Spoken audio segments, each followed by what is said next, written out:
Hi, everybody. Today is Monday, April 28th, 2025, and our friend Paul Carrick Roberts is back with us. Welcome back, Paul. Thank you, Nima. Let's talk about, Paul, what's going on in Ukraine. Here is what White House is talking about. Is increasingly frustrated with leaders of both countries. He wants to see a permanent ceasefire. I understand Vladimir Putin this morning offered a temporary ceasefire. The president has made it clear he wants to see a permanent ceasefire first to stop the killing, stop the bloodshed. And while he remains optimistic he can strike a deal, he's also being realistic as well. And both leaders need to come to the table to negotiate their way out of this. And I do think that the president meeting with President Zelensky shows that he is exuding a lot of effort and time into this because he wants to be a peacemaker president, which he was in his first term. He intends to do that again. And this is an incredibly difficult situation and conflict that President Trump inherited from President Biden, who allowed this war to start in the first place. But he's focused on solving this problem. Yeah. He wants a permanent ceasefire. The case of Donald Trump and Putin is not agreeing on that. What's your take on that, Paul? Well, it would make no sense for Putin to agree to a permanent ceasefire when he doesn't know what the deal is. There's no agreement. And so how do you agree on a permanent ceasefire when you don't know what you're agreeing to? So it's the cart is before the horse, as the saying goes. Trump has the cart before the horse. He's not going about this in a way that indicates that he really wants an agreement. Why does Trump think he can work out an agreement with Zelensky? I mean, the chief element in this are the Russians. They've won the war. They control the battleground. How can we expect them somehow to have some agreement that Trump and Zelensky makes acceptable to them? They're not consulted. I think the whole thing is fishy. There's something fishy about the way they're going about this agreement.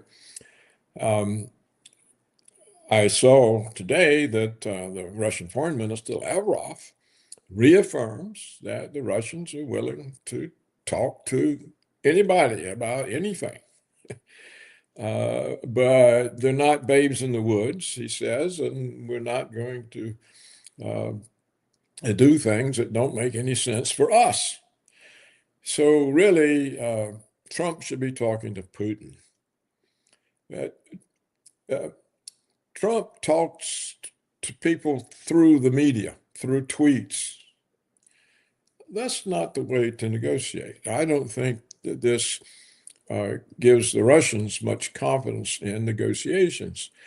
I think Lavrov even said that both Zelensky and Trump talk through the media. That's not the way Russians conduct negotiations. They don't tell the media until the deal is made, and they tell them what the deal is. The media wants to be part of making the deal. And this is not going to go over in Russia. So I don't, either Trump is badly advised, which is totally possible, or he just doesn't understand that he's dealing with people who have the cards. Russia has the cards. And I recently, consulted some journalists in Russia, so people who follow closely foreign affairs, because I wanted to know what they made of the situation. For example, as you know, I was puzzled by the report in the American and Western media that Wyckoff, or whatever Trump's special envoy to Ukraine's name is, that he allegedly said that Putin was willing to reduce his claims to the four provinces that have been the context of the conflict to the areas he already occupied. And I asked the Russians about it. I said, this doesn't make any sense to me. Why would Putin do that? And they said he didn't. So the reports that we get are unreliable. And I think the reports that we are getting from the American side of it are designed to sort of shape and control the agreement. They're trying to box the Russians into an agreement by leaking false details of the narrative, or else they're trying to set up the Russians for being blamed if nothing happens. So I find it disturbing, and it's not the way I would go about negotiating with Russia about this. It's not a successful approach. If we assume that the government, that the Trump administration is trying to do something, actually, when you look at the Middle East and you look at Ukraine, they're trying to do something. They're trying to shake the foreign policy of the United States. But you don't expect that the Democratic Party would help Donald Trump in his way. But how about the Republicans? What are they doing to help Donald Trump? Do they really want to help him? Here is what here is what Republican Senator John Kennedy said.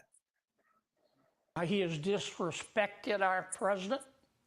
I don't think it's going to get any better until we make it clear to Mr. Putin that we are willing to turn him and his country into fish food. That was the stupidest thing I've ever heard. It scares me that we've got senators that are that dumb. Here he is. He's going to turn Russia into fish food. I mean, it's so absurd. The Russians will not take people like that seriously. They just simply will not take them seriously. And particularly with that little squeaky voice. I mean, look, John Hilmer, I think you've had him on your program. You know, he and Dr. Rowe don't see eye to eye about things. I like to see what both of them have to say. But John Hilmer recently pointed out, he may be on your program, but he certainly pointed out that the latest article in Foreign Affairs is written by the Assistant Secretary of Defense in Trump's first term. And this Assistant Secretary, former Assistant Secretary's name is Wes Mitchell, and he is a business partner of Colby, who is currently the third-ranked man in the Pentagon, the Undersecretary of Defense for Policy. And in this Foreign Affairs article, which came out just a few days ago, I read it, Mitchell says the policy of the Trump administration is to sequence the wars we're going to have with Russia and China. He says we can't fight them both at the same time. They're too strong. Maybe we could have previously, but no longer. And so we have to go at them one at a time. And Mitchell reasons that Putin or Russia, that Russia is the weakest of the two powers, China and Russia. And so the plan is to sequence Russia out of the way so the U.S. can deal with China. And the way they do that is we make them think they've got some kind of agreement, and we withdraw, but we substitute in our place France and Poland and Britain and Germany. And we will make money on both wars because we will sell the weapons to the French and the Poles and the Germans and the British that they will use with Ukraine fighting Russia. And while they do that, we will then be free to go deal with China. And then after we deal with China, and we'll come back and finish off Russia. Well, this is the way he describes the Trump policy. Now, is it Trump's policy? Trump hasn't said that that's his policy. He's given a totally different policy. But if you look at it, the way he's going about it, it is sort of sequencing the wars. It is sort of moving Russia over into the European problem area. And the way Trump is going about this agreement, it gives him an excuse to say, well, look, I tried and nobody would cooperate and I'm washing my hands of it. Well, so we're out of it, but there's Europe to carry on. So is Helmer right? I don't know. He also says, and the reason that I'm referring to him is that he has for so many years reported on events, Russian events. They used to be in Moscow. I think the Russian foreign ministry kicked him out, but he still has aides there and he still has all his sources. So I think I at least consider what he has to say. I don't necessarily believe it or even think that it's right. But he also says that the Russians know this. And the reason they're prepared to accept an agreement is that they know that a war is being prepared against them, and they have 3 years to prepare for it, and they don't want to be wasting their time in a minor conflict in Ukraine when they need to be ramping up for a major war that's expected to break out in 3 years when Europe feels that it's ready. And we keep hearing the European countries talking about we have to get ready for war with Russia. They've been saying this for some time now. Well, Russia hasn't threatened them, so quite clearly, this does fit the Wes Mitchell analysis in foreign affairs, and it fits John Helmer's interpretation of that, and also his interpretation of why the Russians might accept an agreement that's really not any good, because they know what's coming and they want to be prepared and not wasting their time on a minor conflict in Ukraine. So these are the kinds of alternative explanations to the official ones that we keep getting from the media and from Trump administration spokespersons. And I myself originally was confident that Trump did want peace because he can't pursue his domestic agenda if he's involved in wars. Wars have a way of being all-consuming, and everything else gets put on the back burner. So I thought that Trump was determined to get some sort of peace. On the other hand, the real evidence seems to be is that the American establishment is intent on making money from wars. It's been doing this now for a quarter of a century. They're addicted to it. Is how they make the money. And so they want the war going on in Ukraine. They want a war with China. Maybe they even want one with Iran. So if we look at it from that standpoint, then who's really in charge? Or is Trump just a part of it? When you look at how the American system works, presidents usually are not calling all the shots. The establishment calls the shots. The establishment puts its people in by who can get approved. If it doesn't like them when they're in there, they start scandals and drive them out. So can a president like Trump really step in and knock out the establishment and prevail over all the institutionalized interests that have been there for decades, generations? That's probably not possible. So I think we don't really know what's going to go on, but these explanations I've given you should broaden the prospects. It should broaden the avenues that we investigate and discuss. And it seems to be things going on that are different from what the media tells us and from what Trump administration spokespersons tell us.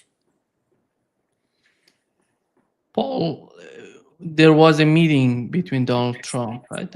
At least some sort of talk between Donald Trump and Zelensky in Italy, in which Emmanuel Macron wanted to be part of, but he was rejected to participate. When it comes to Europe, when you look at Europe, we had an article, if I'm not mistaken, 2-3 weeks ago. It said that the United Kingdom, together with France, they would do everything to avoid Trump getting a deal with Russia. Mm-hmm. Look at what has happened since Donald Trump took power in the United States. They were talking about sending peacekeepers to Ukraine. They tried everything to send weapons to Ukraine. Right now, they're talking about, in Germany, they're talking about tourist missiles to Ukraine. These are games. These are little games to play with Donald Trump, in my opinion, to just distract him from what he wants to do. But how do you see the Trump administration dealing with that? Are they really do they really want to address that? Do they really want to talk about it, or do they have any sort of connection, communication with Europe that to convince them about the policy of the United States, of the Trump administration about Ukraine? Nehemiah, I think it's they're creating a hoax. Europe are American puppets, all of them. They're puppets. They don't have any independent foreign policy. And so from what Helmer pointed out, from what Wes Mitchell wrote in Foreign Affairs a few days ago, and from my conversations yesterday with Russian foreign affairs journalists, what may really be going on is an act. Why all of a sudden are Americans puppets standing up to America?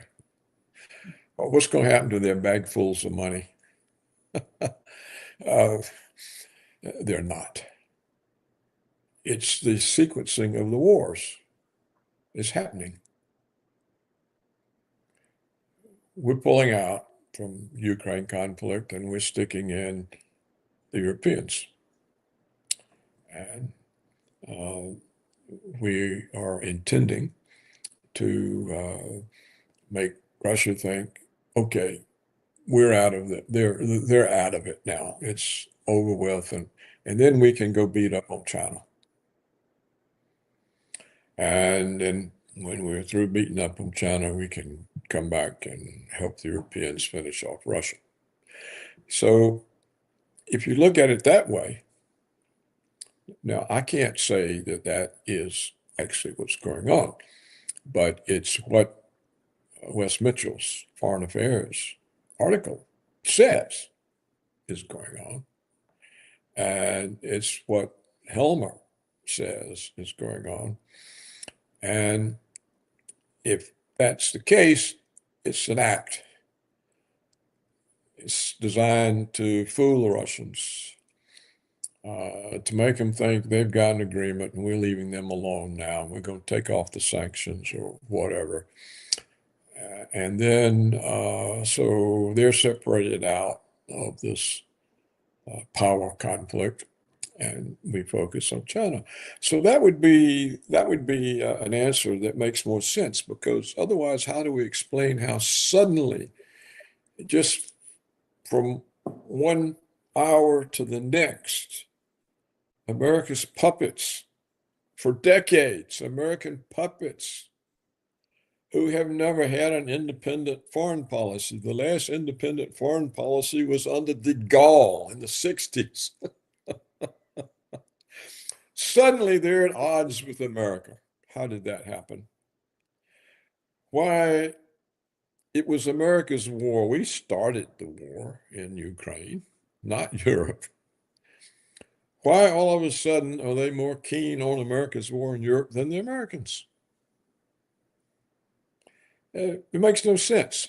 And so, but it does make sense if you look at it in terms of this analysis, that our policy is to sequence the wars, split off Russia from China, we leave the Russian scene, go to China, leave it in the hands of Europe, and then we come back later and rejoin it. Well, if that's the only thing that really makes sense.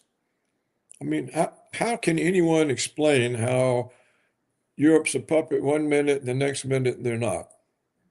How did that happen? We can say, oh, they don't like Trump, or Trump's a dictator, or whatever. But all these Europeans are dictators. The EU is a dictatorship. There's no representation in it. It's fake representation. So if you look at it this way, what's going on is just the operation of Machiavelli. And they put out a narrative to hide the story. So I think we have to watch it from that standpoint and see, is that really what we're watching? I can't say for sure it is, but I can say that why did Wes Mitchell write something like that in Foreign Affairs? And Trump hasn't disavowed it. Wes Mitchell is known to be close with Colby, the Undersecretary of Defense. So if you look at it beyond the official narratives, beyond the news reports, which I find increasingly to be wrong, then we see a different process unfolding. Paul, here is what Marco Rubio said about Ukraine. That he is voicing, Mr. Secretary, why hasn't he imposed sanctions yet? Well, because I think we're still hoping to see that this effort works out in diplomacy and that we can bring these two sides closer together. I mean, the minute you start doing that kind of stuff, you're walking away from it. You've now doomed yourself to another 2 years of war, and we don't want to see it happen. I think what's important and really weighs is there is no other country, there is no other institution or organization on the earth that can bring these two sides together. No one else is talking to both sides but us. And no one else in the world can make something like this happen but the president. This is a very significant responsibility and a really important opportunity. And we want to make sure that we work it all the way through, that we don't walk away from something that can actually work or that can actually lead to peace. But we also don't want to continue to spend time on something that's not going to get us there. So throughout this process, it's about determining, do both sides really want peace, and how close are they or how far apart they are after 90 days of effort here, over 90 days of effort. That's what we're trying to determine this week. There are reasons to be optimistic, And there are also reasons to be concerned. It's complicated. If this was an easy war to end, it would have been ended by someone else a long time ago. But right now, the only one who can bring these two sides together to end this war is our president, President Trump. And we're doing everything we can to see if we can get that done here over the next few days. Yeah. It's just nonsense. Look, he's pretending, Rubio is pretending that this is a Ukraine-Russian conflict. That's a lie. It's an American-Russian conflict. We started it. We're the ones who built up the Ukrainian army for 8 years while we deceived Putin about the Minsk agreement. We're the ones who absolutely refuse any consideration of a mutual defense treaty with Russia. They tried, they did everything they could. We refused. It forced the Russian intervention in Donbass. It's our war.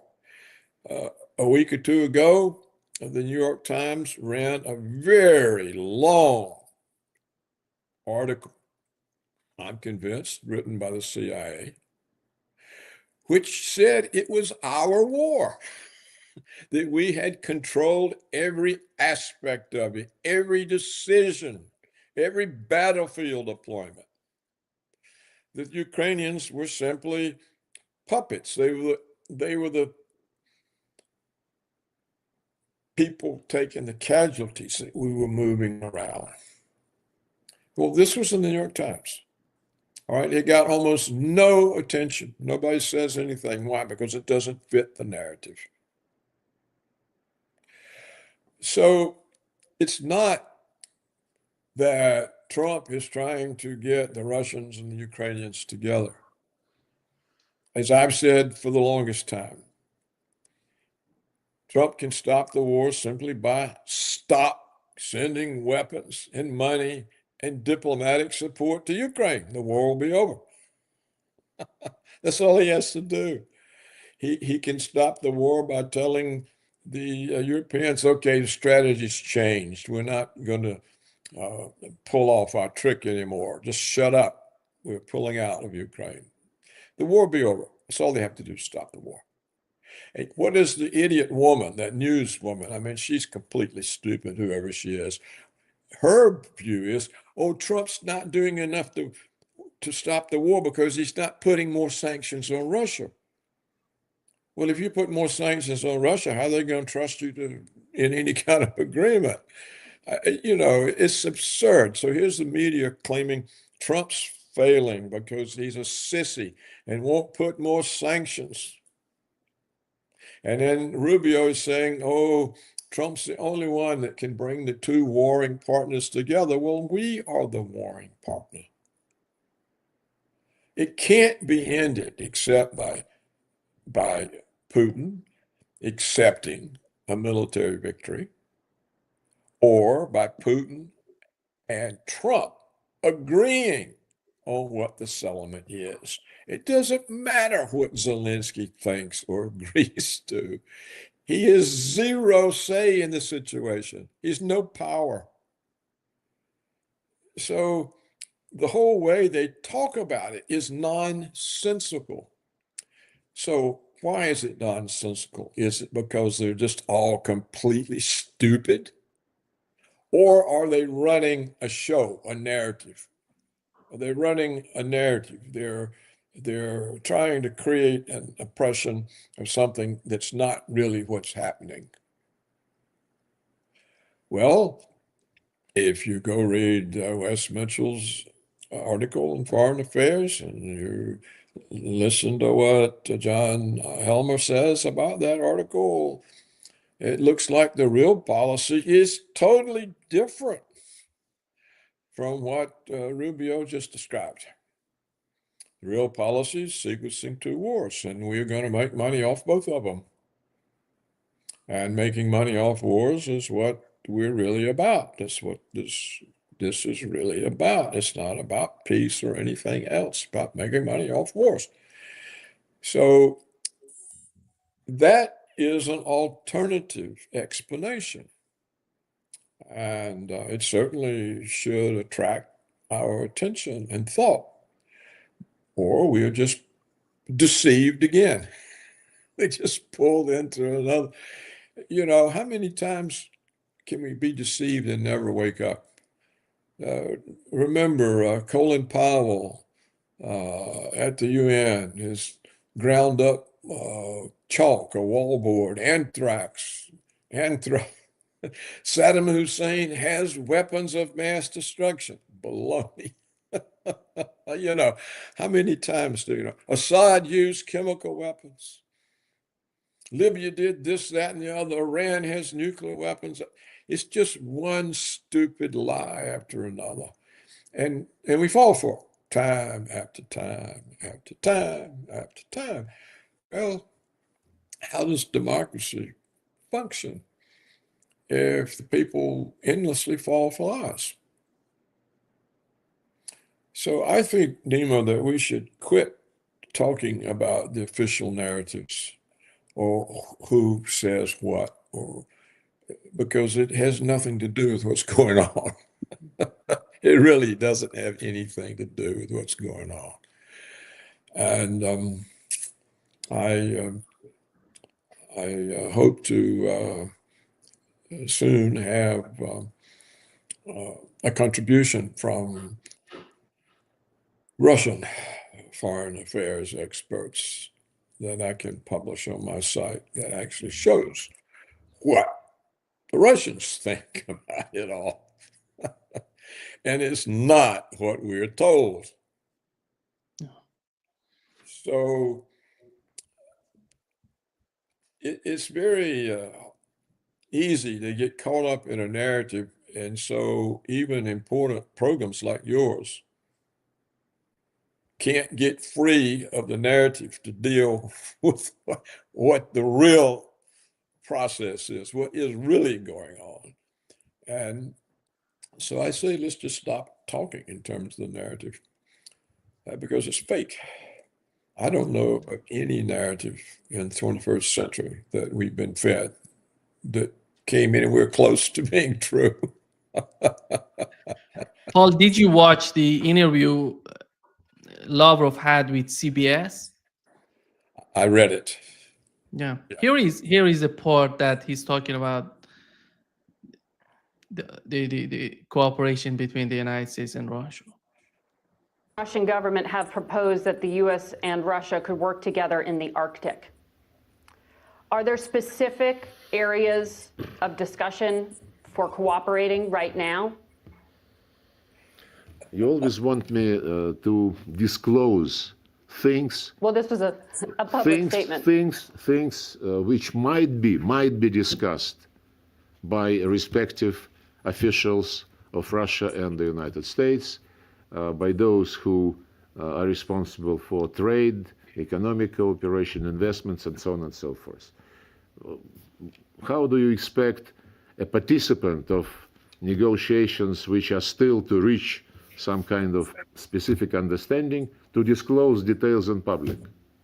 It is not serious. I'm just can't do it. Yeah, I read what you think the potential is. I read President Trump's book, The Art to Make a Deal, and he doesn't advise to disclose information before it's time.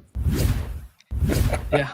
Paul, does that give hope to you about the conflict? Do you think that it seems that the two administrations are talking about the bigger picture, how they can cooperate with each other? And the way that Lavrov was talking about it, is that, do you think that that would give some sort of hope to us? No, what Lavrov is telling that stupid woman is that, look, you're trying to get me to do what Trump and Zelensky do. They talk through the media. We don't do that. Negotiators can't get anywhere if they're talking through the media. The negotiators talk to each other. When they work out what the deal is, then they tell the media. I've already said that was his criticism. And So there's no, if you read that, he gets increasingly frustrated with this woman. She doesn't seem to understand that what he's saying is true. You're not holding negotiations if you're talking through the media. This is not negotiation. And he says it's not the way the Russians have negotiations. And if we get an agreement, we'll tell you. So that's all he's saying. Uh, of course, Lavrov, from time immemorial, has said, we'll always talk to reasonable people. We'll listen to what their suggestions are. He said the whole purpose of diplomacy, if you've got two elements and they don't agree on all the particulars, you have to get together and see what you can agree on and how you resolve the ones that you can't. Well, he says that's what the process should be. And you don't do that by talking through the media.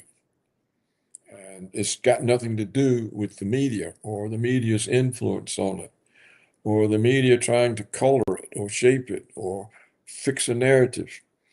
And he's quite frustrated that Trump doesn't negotiate this way. And and I know they're frustrated that they are presented with a fake paradigm that it's all between Russia and Zelensky. And since they can't make a decision, Trump has to come and help them. Well, this is not true. This is not what's going on. Zelensky is an American puppet. He does what America tells him, or he dies. He gets nothing, no money, no support, nothing. So Trump is treating him like he's some kind of an independent power somewhere. I mean, it's nonsensical. It makes no sense. It's not realistic. None of this is realistic, Neymar. It's not. It's simply fake. So what is going on? That's the question. Again, Trump can end the war immediately. He just says, we're out of it. Goodbye. Then how does the war continue? And we already know that Europe hasn't got any weapons. They're depleted. All of the defense ministries of the countries have said, we gave all our weapons to Ukraine. We don't have anything to defend ourselves with. So they haven't got any more weapons to give Ukraine. Well, that's the situation it looks like the American establishment wanted them in, because now they'll have to buy weapons from us. So we can continue to make money off the war in Ukraine while we also buy weapons to take on China. So the money-making operations go up. You know, Trump puts a lot of emphasis on making money. That's how we all do better, make money, make more money. So I think, particularly with the appearance of the West Mitchell article a few days ago in Foreign Affairs, that we need to give up any pretense about the official narrative. It's just pretense. West Mitchell would not produce, this is a former high Trump Pentagon official. It wouldn't produce such an article so far diverged from the narrative if it was fake. I mean, he'd be ruined. People would say he's lost his mind. And he declares this is the Trump policy. Well, who do we believe? And as I've already said in this interview, Wes Mitchell's description of the policy fits better what we are witnessing than does the official narrative. And again, I come back. How did Europe suddenly cease being a puppet and being independent of America and rejecting American leadership? How did they do that? It's not possible. They did it because it fits the strategy that Wes Mitchell has laid out. Well, I sound very authoritative about that. It doesn't mean I know enough and have confidence that that is the only explanation.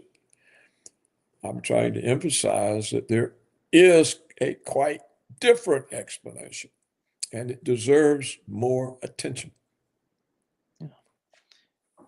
Paul, the other area of cooperation between the United States and Russia would be the case of Iran. We know that Witkoff, before going to talk with Iranians on Saturday, he went to Russia talking about both Ukraine and Iran. In your opinion, with what has happened so far, we had this time, the last time we had the talks, it was diplomatic talk and the technical teams, they were communicating with each other. Do you feel that Donald Trump can get something considering the Iranian nuclear program even sooner than what is happening in Ukraine, or the case of Iran continues to be the most complicated and difficult one to deal with? The only reason there is an Iran case or problem is Israel.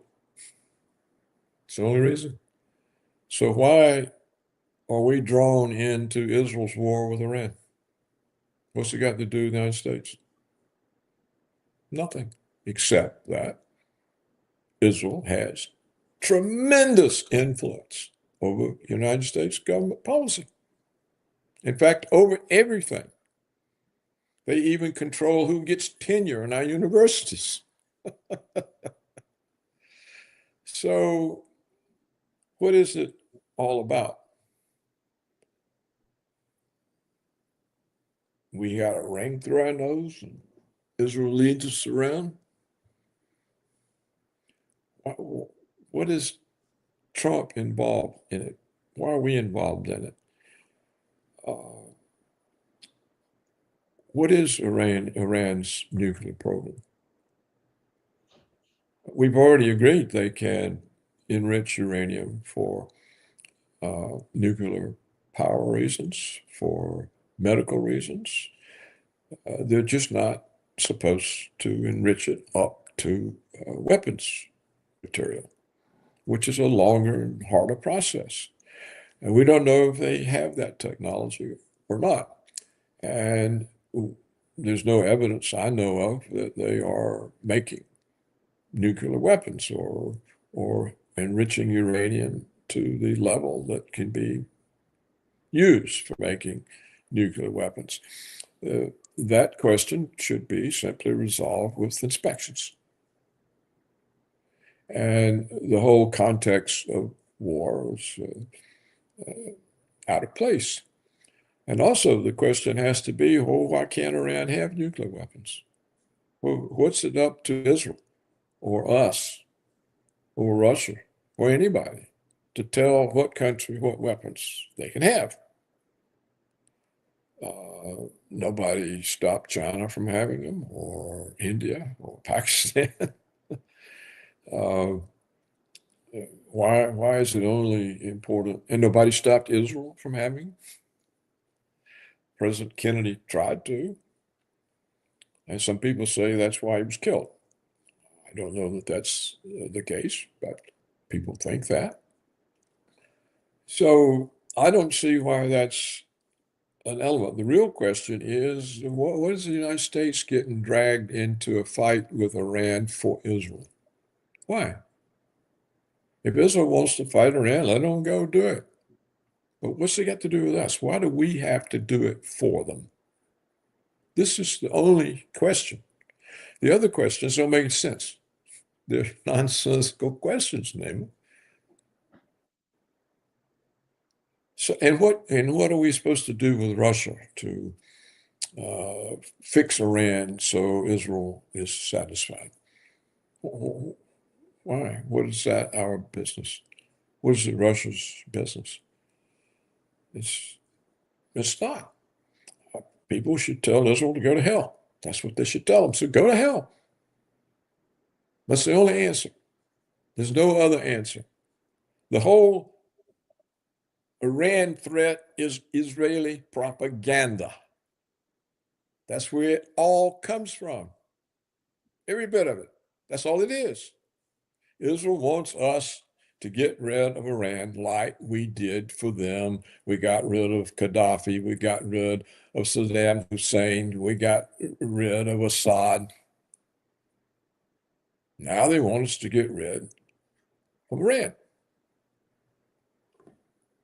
Well, we did it for them in all the other cases. Maybe we'll do it for them again. But why?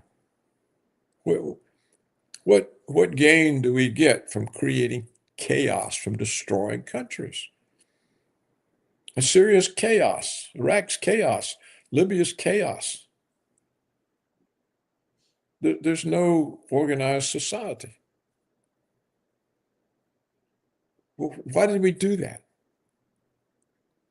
What's the achievement? The achievement is it creates for the Israeli Zionists the expectation they can get greater Israel from the Nile to the Euphrates. That was the original definition. And now it goes beyond the Euphrates. It goes half of Saudi Arabia. So the Arab world disappears. It's greater Israel. Well, this is preposterous. Why are we helping Israel with that agenda? This makes no sense.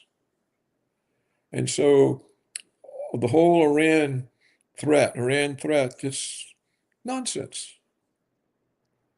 This is Israeli propaganda, trying to get us to go fight and die for them because they aren't willing to take on Iran. And that's the story. And if we take it on, it'll be a serious mistake.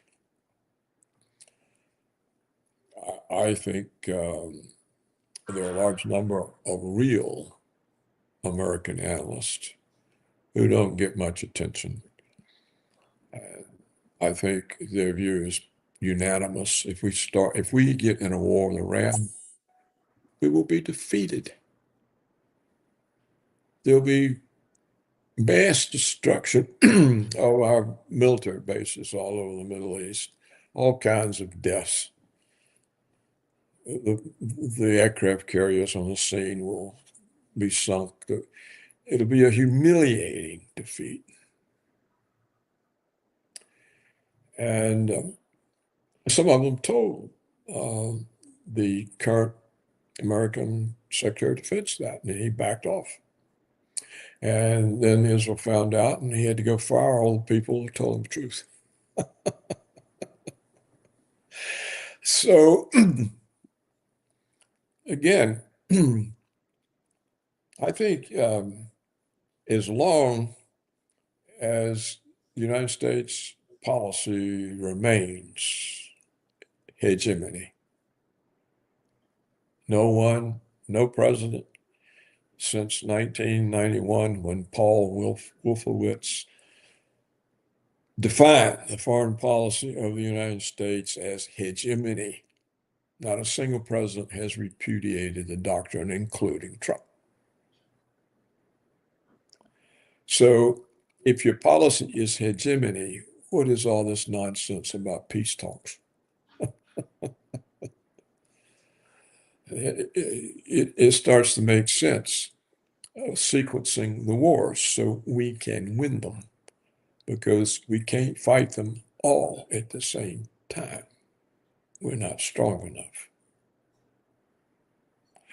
it also then explains why all of a sudden Europe is independent. It means whatever we do, the war continues in Ukraine. But we won't be involved except selling the weapons, making the money. Well, this all fits far better than the narrative or anything Rubio or CNN or anybody else says. And the Russians have chosen not to stand up and say it's all BS.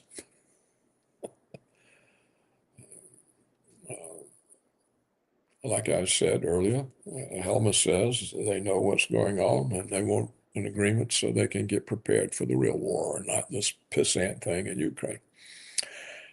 So Yeah. I hope that discussion and questions can change and it can move into a more realistic kind of discussion and not saying that this is all the absolute truth, but saying we got to consider the possibility that it might be. And if we ignore it, we're not considering. And so we got to start looking at things in a more realistic way and see what really fits, what really goes together. And clearly, the disappearance of the American puppets in Europe and Ukraine don't make any sense. They make no sense.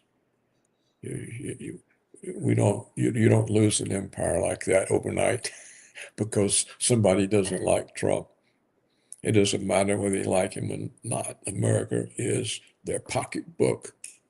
It's the only source of relevance. None of those European countries have any relevance outside of the American umbrella. They don't have any relevance. Do they want to give that away? No. Do they want to give away the bagfuls of money they get? No. Do they want to give what the only reason they're important is America? They want to give that away? No.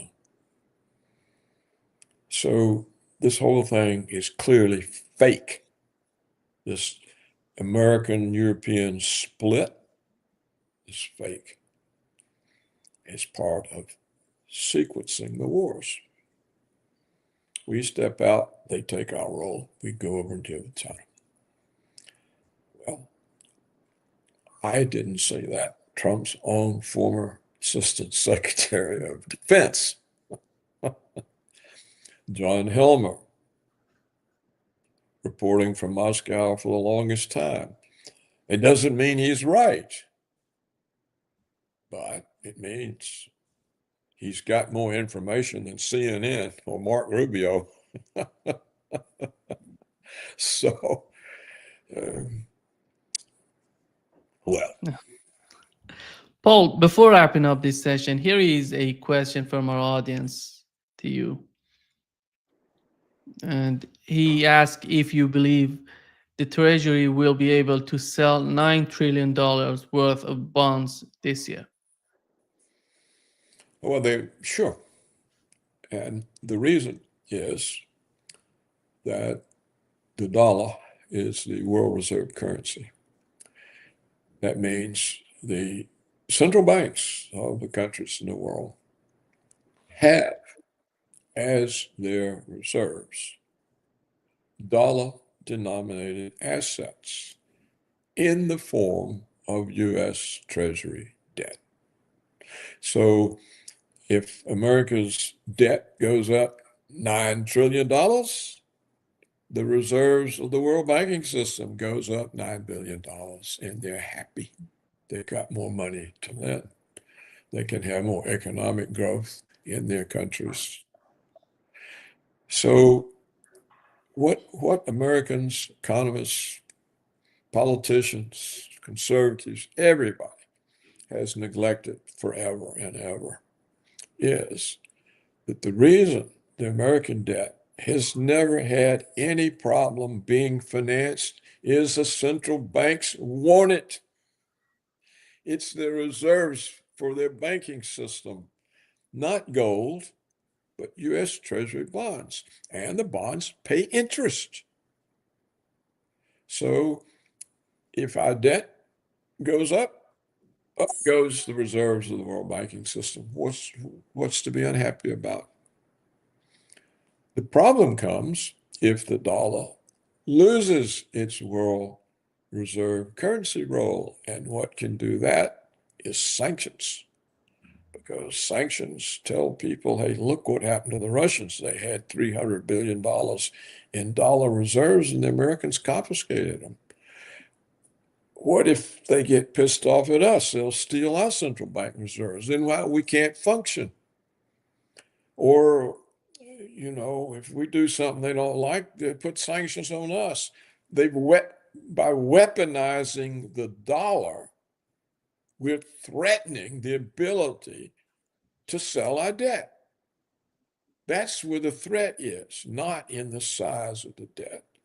The threat is you discourage people from holding dollars, then the central banks aren't going to buy our debt because they're not going to keep their reserves in dollars. What are they going to use? Well, it seems like they're trying to substitute, at least on the margin, gold. We've seen a huge rise in the price of gold. Who's buying it all? So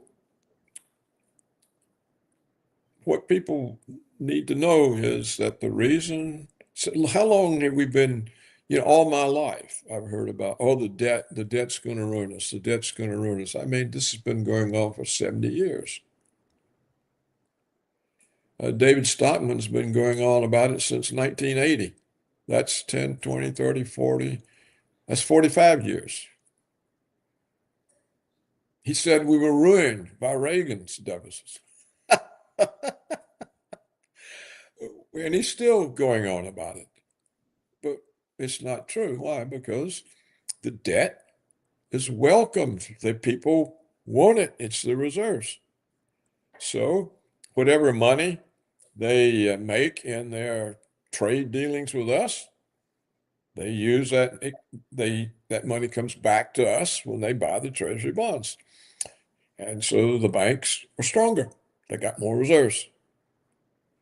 So this will work as long as the dollar is the world reserve currency. And what threatens the dollar is not the size of the debt. It's the weaponization of the dollar that makes people decide it's not a good world currency. So that's my answer. I've been listening to doom about the American debt for my entire life.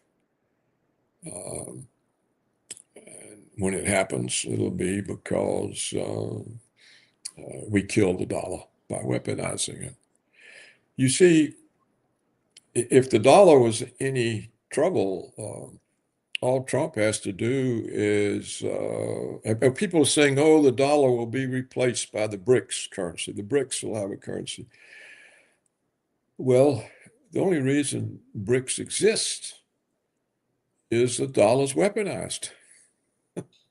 If Trump simply said, no more sanctions, they're illegal anyhow, what are we doing telling people how to run their business?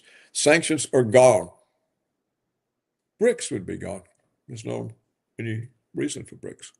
The only reason for BRICS is sanctions. And so the dollar will be greatly strengthened. And people say, you don't want a strong currency, you can't sell your stuff. Well, that's not true. When Germany had the strongest currency, stronger than the dollar, it sold all kind of stuff to us. BMWs, Porsches, Mercedes, Volkswagens, cameras. I mean, it was endless. So the notion that you can't have export trade unless your currency is worthless is stupid. I don't know where economists get these ideas. It's puzzling. Thank you so much, Paul, for being with us today. Great pleasure, as always. Thank you, Nima. Thank you. Thank you.